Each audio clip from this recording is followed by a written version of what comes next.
મિત્રો 2 ફેબ્રુઆરી 2025 એટલે કે વસંત પંચમી આપણો સનાતનનો વેલેન્ટાઇન્સ ડે કહેવામાં આવે છે. વેલેન્ટાઇન્સ ડે તો બહુ પછી આવ્યો, પણ આપણે વસંત પંચમી ખૂબ જ સદીઓથી ઉજવીએ છીએ.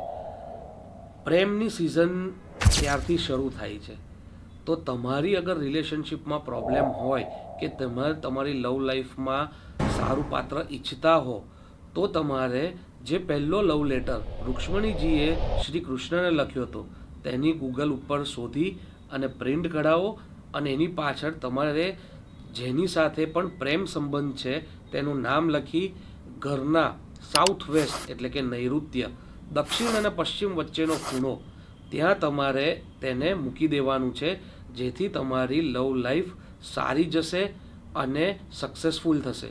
તો એવા લોકોને શેર કરો કે જેને આની જરૂર છે. ધન્યવાદ.